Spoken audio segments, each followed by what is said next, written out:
जय श्री कृष्णा मित्रों, आइए देखते हैं सुमित ज्ञान यूट्यूब चैनल में। कहते हैं अर्जुन और कर्ण में कितना महान युद्ध हुआ। महाभारत में ऐसा लिखा गया है कि जो उस युद्ध को सुनते हैं उनके जीवन के संपूर्ण पाप नष्ट होते हैं और उन्हें एक महायज्ञ करने का फल प्राप्त होता है। इधर संजय कहते हैं धृतराष्ट्र से, हे महाराज, भीमसेन तथा श्री कृष्ण के इस प्रकार कहने पर अर्जुन ने सूत पुत्र के वध का विचार किया। साथ ही भूमि पर आने के प्रयोजन पर ध्यान देकर उन्होंने श्री कृष्ण से कहा, भगवान, अब मैं संसार का कल्याण और सूत पुत्र का वध करने के लिए महान भयंकर अस्त्र प्रकट कर रहा हूं। इसके लिए आप ब्रह्मा जी, शंकर जी, समस्त देवता तथा संपूर्ण ब्रह्मवेत्ता मुझे आज्ञा दें। भगवान से ऐसा कहकर सब्यसाची ने ब्रह्मा जी को नमस्कार किया और जिसका मन ही मन प्रयोग होता है उस ब्रह्मास्त्र को प्रकट किया। परंतु कर्ण ने अपने बाणों की बौछार से उस अस्त्र को नष्ट कर डाला। यह देखकर भीमसेन क्रोध से तमतमा उठी। उन्होंने सत्य प्रतिज्ञ अर्जुन से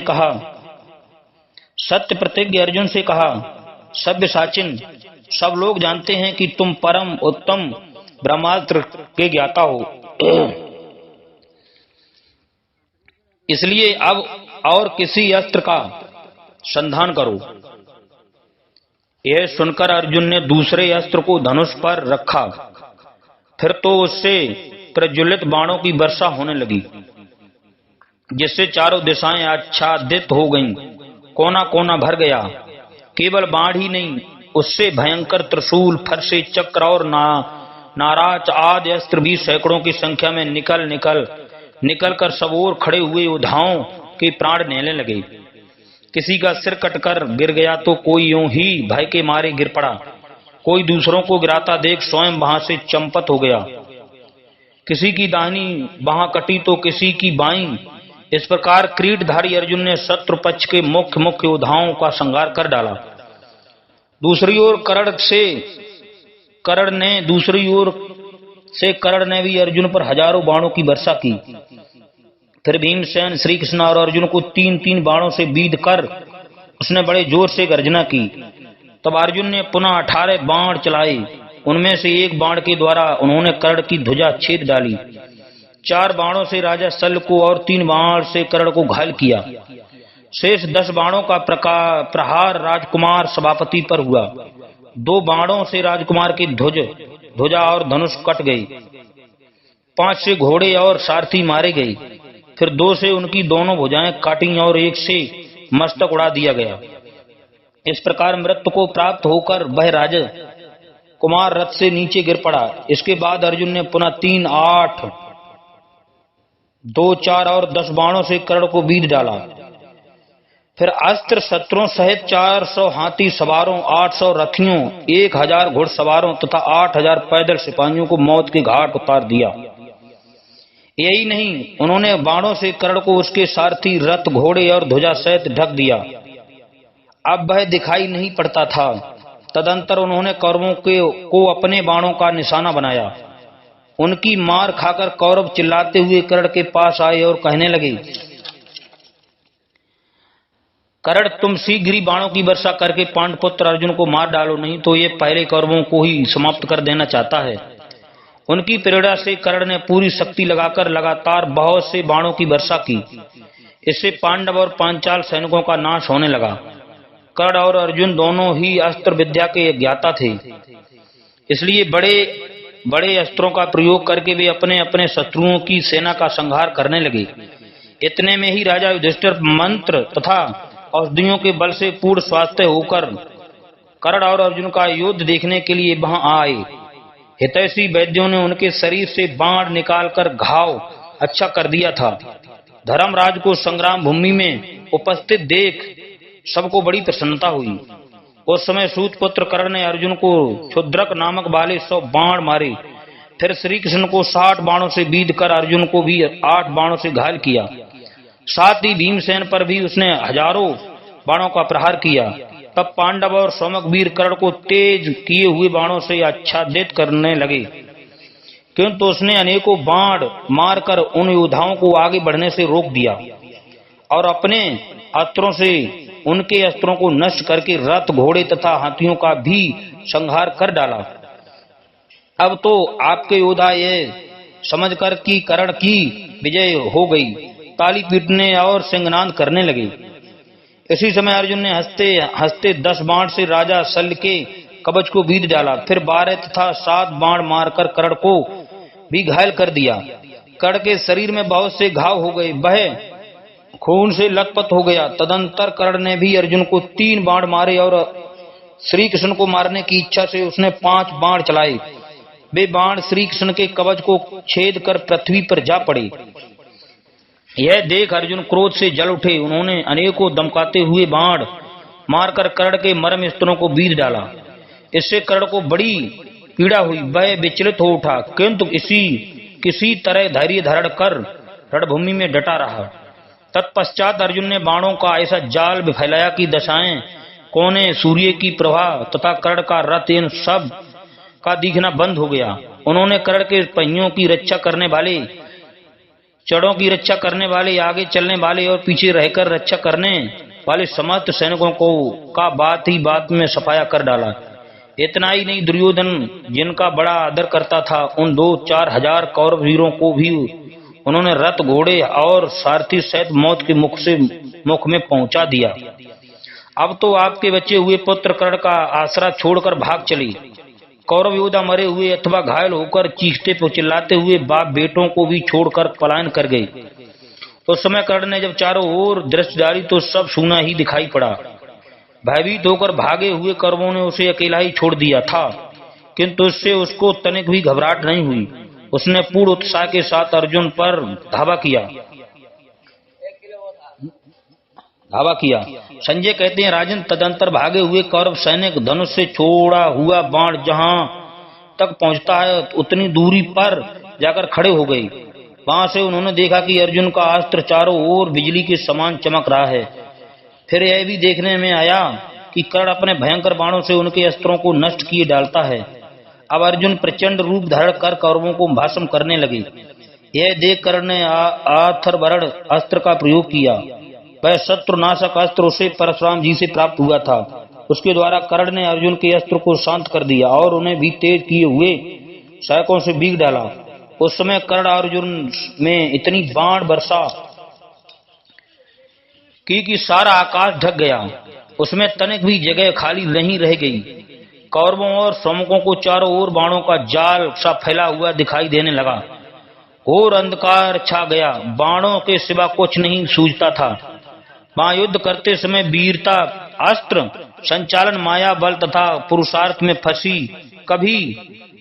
में कभी सूत पुत्र कर्ण बढ़ जाता था और कभी अर्जुन, दोनों एक दूसरे का छिद्र देखते हुए भयंकर प्रहार कर रहे थे। यह देखकर समस्त योद्धाओं को बड़ा आश्चर्य हो रहा था। उस समय अंतरिक्ष में खड़े हुए प्राणी कर्ण और अर्जुन की प्रशंसा करने लगे। बाहरी कर्ण, शाबाश अर्जुन।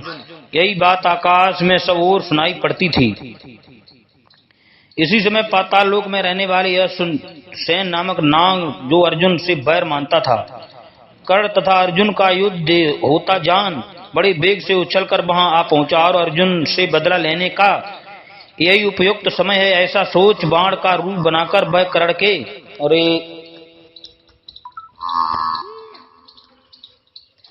इसी समय पाताल लोक में रहने वाला अश्वसेन नामक नाग, जो अर्जुन से बैर मानता था, कर्ण तथा अर्जुन का युद्ध होता जान बड़े वेग से उछलकर वहां आ पहुंचा और अर्जुन से बदला लेने का यही उपयुक्त उपाय है, ऐसा सोच बाण का रूप बनाकर वह कर्ण के तर्कस में समा गया।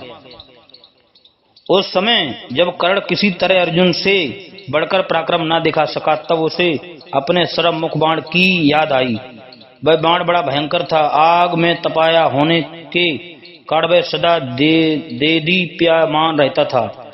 कर्ण ने अर्जुन को ही मारने के लिए उसे बड़े प्रयत्न से और बहुत दिनों से सुरक्षित रखा था। वह नित्य उसकी पूजा करता और सोने के तरकस में चंदन के चूड़ के अंदर उसे रखता था। उसी बाण को उसने धनुष पर चढ़ाया और अर्जुन की ओर ताक कर निशाना ठीक किया। परंतु उस बाण के धोखे में अश्वसेन नामक नाग ही धनुष पर चढ़ चुका था। यह देख इंद्रादि लोकपाल हाय हाय करने लगे। उस समय मद्रराज सल ने जब उस भयंकर बाण को धनुष पर चढ़ाया हुआ देखा तो कहा, कर्ण तुम्हारा यह बाण शत्रु के कंठ में नहीं लगेगा, जरा सोच विचार कर फिर से निशाना ठीक करो जिससे यह मस्तक काट सके। यह सुनकर कर्ण की आंखें क्रोध से उद्दीप्त हो उठी। वह सल से कहने लगा, मंदराज, कर्ण 2 बार निशाना नहीं साधता, मेरे जैसे वीर कपट पूर्वक युद्ध नहीं करते। यह कहकर कर्ण ने जिसकी वर्षों से पूजा की थी उसी बाण को शत्रु की ओर छोड़ दिया और उनका तिरस्कार करते हुए उच्च स्वर से कहा, अर्जुन अब तू मारा गया। कर्ण के धनुष से छूटा हुआ वह बाण अंतरिक्ष में पहुंचते ही प्रज्वलित हो उठा। उसे बड़े वेग से आते देख भगवान श्री कृष्ण ने खेल सा करते हुए अपने रथ को तुरंत पैर से दबा दिया और भार पड़ने से रथ के पहिए कुछ जमीन में धंस गए। साथ ही सोने के गहनों से सजे हुए घोड़े भी पृथ्वी पर घुटने टेक कर जरा सा झुक गए। भगवान का यह कौशल देख आकाश में उनकी प्रशंसा से भरी हुई दिव्य वाणी सुनाई देने लगी। फूलों की वर्षा होने लगी। कर्ण का छोड़ा हुआ वह बाण रथ नीचा हो जाने के कारण अर्जुन के कंठ में न लगकर मुकुट में लगा। वह मस्तक से नीचे जा पड़ा। अर्जुन का वह मुकुट पृथ्वी, अंतरिक्ष, स्वर्ग और वरुण लोक में भी विख्यात था। सूर्य, चंद्रमा और अग्नि की प्रभा के समान उसकी चमक थी। साक्षात ब्रह्मा जी ने बड़े प्रयत्न और तपस्या से उसको इंद्र के लिए तैयार किया था।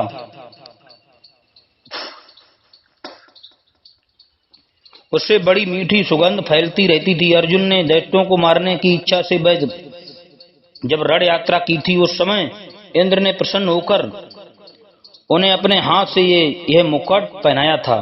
वही मुकुट कर्ण के साथ युद्ध करते समय सर्प की विषा अग्नि से जीर्ण होकर जलता हुआ जमीन पर जा गिरा। इससे अर्जुन को तनिक भी घबराहट नहीं हुई। वे अपने सिर के बालों पर सफेद साफा बांधकर धैर्य पूर्वक डटे रहे।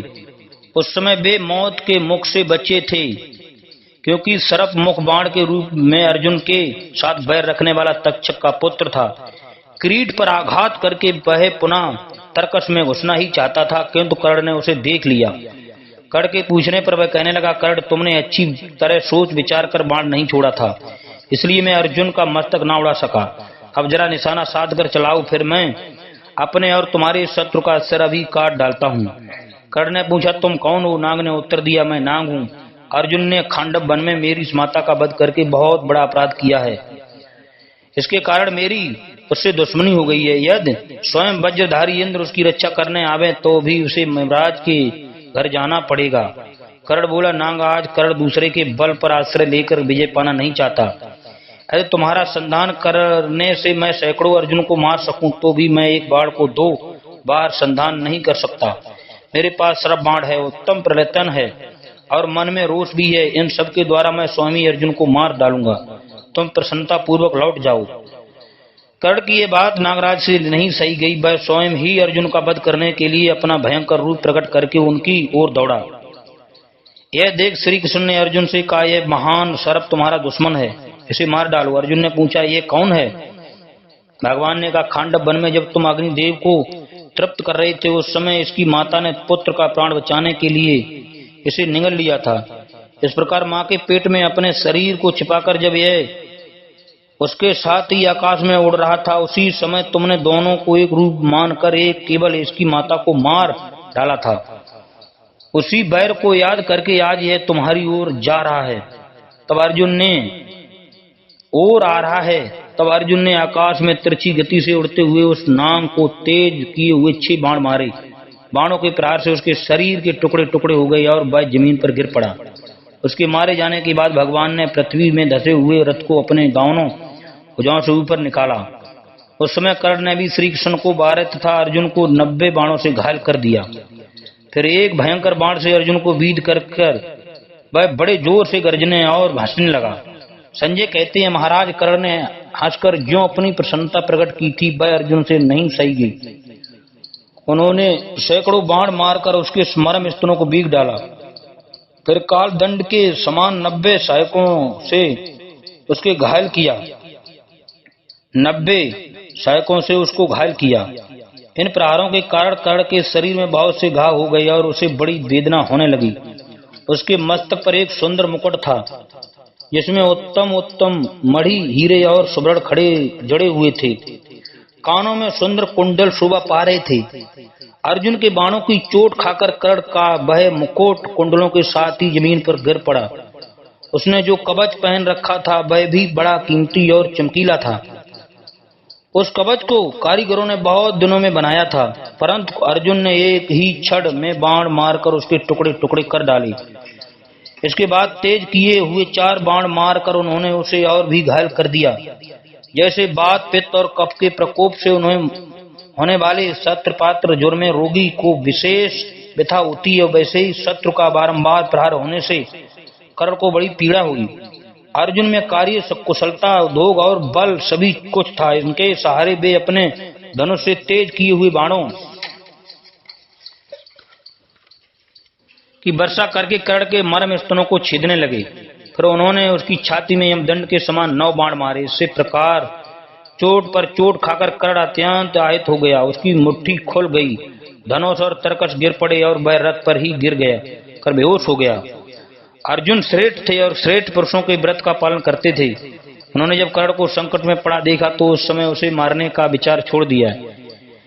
यह देखकर भगवान श्री कृष्ण सहसा बोल उठे, पांडुनंदन, यह लापरवाही कैसी! बुद्धिमान पुरुष संकट में पड़े हुए शत्रु को मारकर धर्म और यश प्राप्त करते हैं। तुम भी इसका नाश करने के लिए शीघ्रता करो। यदि यह पहले ही के समान शक्तिशाली हो जाएगा तो फिर तुम पर आक्रमण करेगा। तब अर्जुन ने बहुत अच्छा भगवान, ऐसा ही करूंगा, यूं कहकर श्री कृष्ण का सम्मान किया और शीघ्र ही उत्तम बाणों से कर्ण को बीधना आरंभ किया। उन्होंने बतसदंत नाम वाले सैकों से कर्ण को उसके रथ और घोड़ों से ढक दिया और पूरी शक्ति लगाकर चारों दिशाओं को बाणों से आच्छादित कर दिया। तदंतर कर्ण को जब चेत हुआ तो उसने धैर्य धारण करके अर्जुन को 10 और श्री कृष्ण को 6 बाणों से बीध डाला। अब अर्जुन ने कर्ण पर एक भयंकर बाण छोड़ने का विचार किया। इधर उसके वध का समय भी आ पहुंचा था।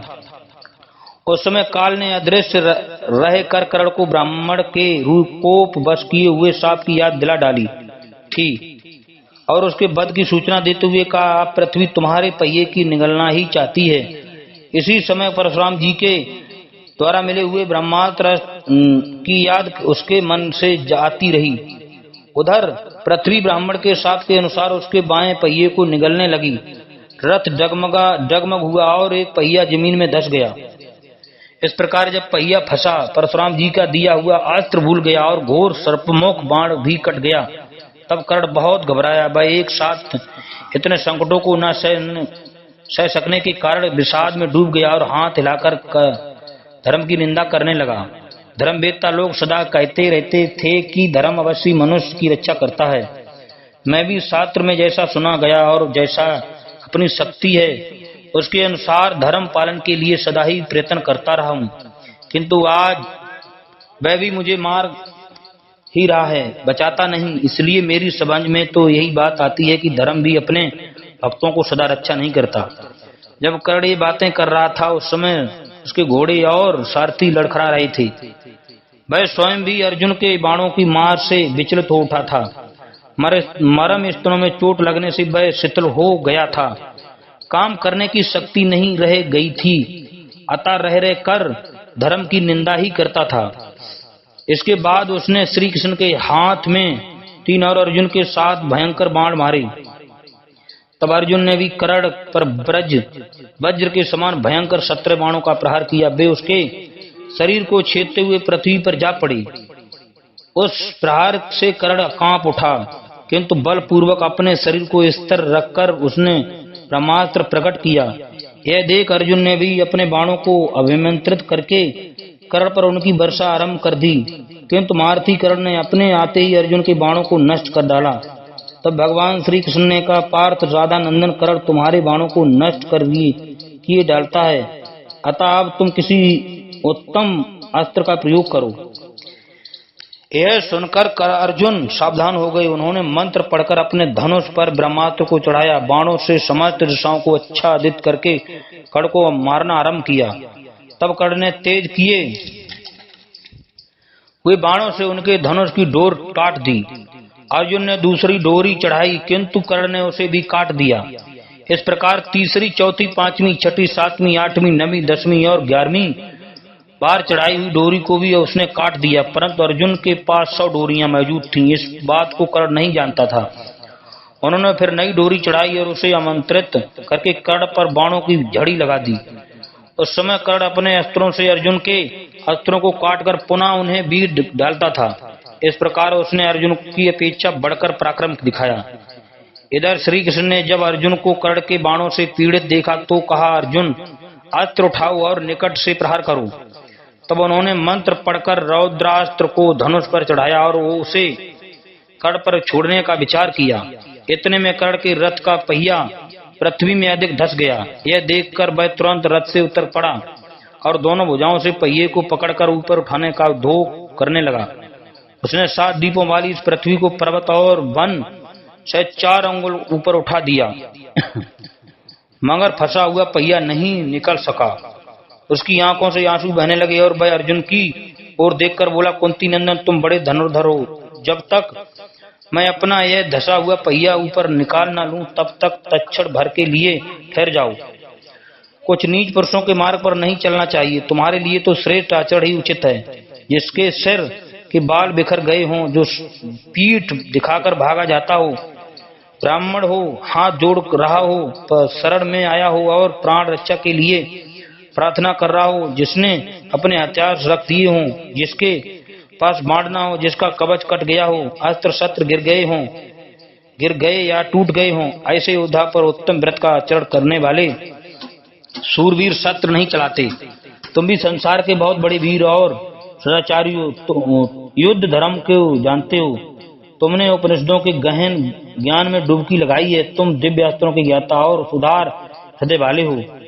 यदि मैं कीर्ति वीरियों को भी कार्तवीर को भी मात करते हो महाबाहो, जब तक मैं इस फंसे हुए चक्के को ऊपर ना उठा लूं तब तक रुक जाओ। तुम रथ पर हो और मैं जमीन पर। हाँ, साथ ही मैं बहुत घबराया हुआ, इसलिए मेरे ऊपर प्रहार करना उचित नहीं है। कर्ण की बात सुनकर रथ पर बैठे हुए भगवान श्री कृष्ण ने उससे कहा, राधा नंदन, सौभाग्य की बात है कि इस समय तुम्हें धर्म की याद आ रही है। फिर ऐसा देखने में आता है कि नीच मनुष्य विपत्ति में फंसने पर प्रारब्ध की ही निंदा करते हैं, अपने किए हुए कुकर्मों को नहीं। कर्ण पांडवों के वनवास का 13वां वर्ष बीत जाने पर भी जब तुमने उनका राज्य नहीं लौटाने दिया, उस समय तुम्हारा धर्म कहाँ चला गया था? तुम्हारी ही सलाह लेकर राजा दुर्योधन ने भीमसेन को जहर पिलाया हुआ भोजन कराया और उन्हें सांपों से डसवाया। उस समय तुम्हारा धर्म कहाँ गया था? बाड़ावत नगर में लाच्छा भवन के भीतर सोए हुए पांडवों को जलाने का जब तुमने प्रबंध किया, उस समय तुम्हारा धर्म कहाँ गया था? हरि सभा के अंदर दुशासन के बस में पड़ी हुई राज्यसुला द्रौपदी को लक्ष्य करके जब तुमने उपहास किया, उस समय तुम्हारा धर्म कहाँ चला गया था? याद है ना, तुमने द्रौपदी से कहा था, कृष्णे, पांडव नष्ट हो गए, सदा के लिए नरक में पड़े गए, अब तू किसी दूसरे पद का वर्ण कर ले। यह कहकर जब तुम उसकी ओर आंखें फाड़ फाड़ कर देखने लगे थे, उस समय तुम्हारा धर्म कहाँ गया था? फिर राज्य के लोभ से तुमने शकुनी की सलाह लेकर जब पांडवों को दोबारा जुए के लिए बुलवाया, उस समय तुम्हारा धर्म कहाँ चला गया था? अभिमन्यु बालक था और अकेला भी तो भी तुम अनेक मार्थियों ने जब चारों ओर से घेर कर उसे मार डाला था, उस समय तुम्हारा धर्म कहाँ गया था? यदि उस समय वह धर्म नहीं था तो आज भी धर्म की दुहाई देकर अधिक बकवाद करने से क्या लाभ है? इस समय यहाँ कितने भी धर्म क्यों ना कर डालो, अब जीते जी तुम्हारा छुटकारा नहीं हो सकता। पुष्कर ने राजा नल को जुए में जीत लिया था, किंतु उन्होंने अपने ही पराक्रम से पुनः अपना राज भी पाया और यश भी। इसी तरह निर्लोभी पांडव भी अपनी भुजाओं के बल से शत्रुओं का संहार करके फिर अपना राज प्राप्त करेंगे तथा इन महापुरुषों के हाथ से ही धृतराष्ट्र के पुत्रों का नाश हो जाएगा। भगवान वासुदेव का ऐसा कहने पर कर्ण ने लज्जा से अपना सिर झुका दिया। इससे कोई जवाब देते नहीं बना। संजय कहते हैं, महाराज, तदंतर कर्ण धनुष उठाकर बड़े वेग से अर्जुन के साथ युद्ध करने लगा। उस समय श्री कृष्ण ने अर्जुन से कहा, तुम कर्ण को दिव्यास्त्र से ही घायल करके मार गिराओ। भगवान के ऐसा कहने पर अर्जुन को कर्ण के अत्याचारों का स्मरण हो गया। फिर तो उन्होंने भयंकर क्रोध चढ़ा उनके रोम रोम से आग की चिंगारियां छूटने लगी। यह एक अद्भुत बात हुई। यह देख कर्ण ने अर्जुन पर ब्रह्मास्त्र का प्रयोग किया। अर्जुन ने भी ब्रह्मास्त्र से ही उसका अस्त्र को दबा दिया। उसके बाद उन्होंने कर्ण को लक्ष्य करके अग्नेय अस्त्र छोड़ा, जो अपने तेज से प्रज्वलित हो उठा, किंतु कर्ण ने उसे ब्रह्मास्त्र से शांत कर दिया। साथ ही आकाश में बादलों की घटा घेर आई, संपूर्ण दिशाओं में अंधेरा छा गया, परंतु अर्जुन इससे विचलित नहीं हुए। उन्होंने कर्ण के देखते देखते बाएं अस्त्र से उन बादलों को उड़ा दिया। तब सूत पुत्र ने अर्जुन का वध करने के लिए जलती हुई आग के समान एक भयंकर बाण हाथ में लिया और ज्यों ही उसे धनुष पर चढ़ाया, पर्वत वन और कानों सहित सारी पृथ्वी डगमगाने लगी। कर्ण ने उसे छोड़ दिया। उस वज्र शेरी के बाण ने अर्जुन की छाती छेद डाली। गहरी चोट लगने से उन्हें चक्कर आ गया और हाथ ढीला पड़ गया। गांडीव धनुष खिसकने लगा और उनका सारा शरीर कांप उठा। इसी बीच मौका पाकर कर्ण पहिया निकालने के लिए रथ से कूद पड़ा। उसने हाथों से पकड़कर पहिए को ऊपर उठाने की बहुत कोशिश की, किंतु दैववश वह अपने प्रयत्न में सफल न हो सका। इतने में अर्जुन को चेत हुआ और उन्होंने यमदंड के समान भयानक बाण हाथ में उठाया। इसी समय श्री कृष्ण ने कहा, कर्ण, जब तक रथ पर नहीं चढ़ जाता तब तक ही इसका मस्तक काट डालो। बहुत अच्छा कहकर अर्जुन ने भगवान की आज्ञा स्वीकार की और कर्ण की ध्वजा पर दहकते हुए बाण का प्रहार किया। ध्वजा टूट गई और उसे गिरने के साथ ही कौरवों के यश, घमंड और विजय दोनों वांछित कामनाओं तथा हृदय का भी पतन हो गया। उस समय बड़े जोर से हाहाकार मचा। अब अर्जुन कर्ण को मारने के लिए बहुत शीघ्रता करने लगे। उन्होंने अपने माथे से इंद्र के वज्र और हिमराज के दंड के समान एक अंजलिक नामक बाण निकालकर हाथ में लिया। उसकी लंबाई लगभग 2.5 हाथ की थी। उसमें 6 पर लगे हुए थे। इसलिए वह बहुत तीव्र गति से चलता था। वह बाण सब ओर फैली हुई कालाग्नि के समान घोर तथा पिनाक और सुदर्शन चक्र के समान भयंकर था। अर्जुन ने उस अस्त्र को गांडीव धनुष पर चढ़ाया और उसे खींचकर कहा, यदि मैंने तप किया हो, गुरुजनों की सेवा से प्रसन्न रखा हो, यज्ञ किया हो और तैसी मित्रों की बातें ध्यान देकर सुनी हो, तो इस सत्य के प्रभाव से यह बाण मेरे प्रचंड शत्रु कर्ण का नाश कर डाले। ऐसा कहकर उन्होंने वह भयानक बाण कर्ण का वध करने के उद्देश्य से उसकी ओर छोड़ा दिया। उनके हाथ से छूटते ही उस सूर्य के समान तेजस्वी बाण ने समस्त दिशाओं और आकाश में प्रकाश फैला दिया। दिन का तीसरा पैर बीत रहा था। उसी समय अर्जुन ने उस बाण से कर्ण का मस्तक काट डाला। आज जिलक से कटा हुआ वह मस्तक पृथ्वी पर गिर पड़ा। इसके बाद उसका धड़ भी खून की धारा बहाता हुआ धराशायी हो गया। उस समय कर्ण के शरीर से एक तेज निकलकर आकाश में फैल गया और फिर सूर्य मंडल में विलीन हो गया। इस अद्भुत दृश्य को वहां खड़े हुए सब लोगों ने अपनी आंखों देखा था। अर्जुन ने कर्ण को मार गिराया। देख पांडव पक्ष के योद्धा बड़े जोर से शंख बजाने लगे। श्री कृष्ण, अर्जुन ने तथा नकुल सहदेव ने भी हर्ष में भरकर अपने शंख बजाए। सौमकों ने सेना सहित संगनाद किया। दूसरे योद्धाओं ने भी अत्यंत प्रसन्न होकर बाजा बजाना आरंभ कर दिया। इतने ही राजा आकर अर्जुन से गले मिले। कितने ही एक दूसरे को गले लगाकर नाचने लगे। कर्ण के शरीर को खून से लथपथ पृथ्वी पर पड़ा देख भद्रराज शैल उस टूटी हुई ध्वजा वाले रथ के द्वारा ही वहां से भाग गए। कर्ण की मृत्यु देख कौरव रथ के अन्य योद्धा भी भयभीत होकर भाग चले। उस समय दुर्योधन की आंखों में आंसू भर आए। वह बारंबार उच्छ्वास होने लगा।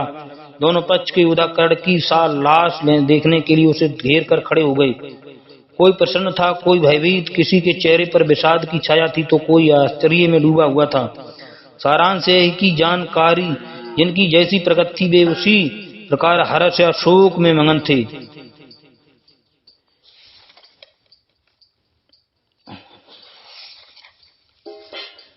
जो मनुष्य कर्ण और अर्जुन के इस युद्ध का यज्ञ का स्वाध्याय करता है अथवा इसे सुनता है, उसे विधिवत किए हुए यज्ञ का फल प्राप्त होता है।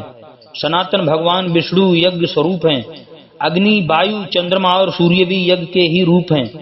अतः जो मनुष्य दोष दृष्टि का त्याग करके इस युद्ध यज्ञ का वर्णन सुनता या पढ़ता है वह समस्त लोक में पहुंच सकने वाला और सुखी होता है तथा इसके ऊपर भगवान विष्णु ब्रह्मा तथा शंकर की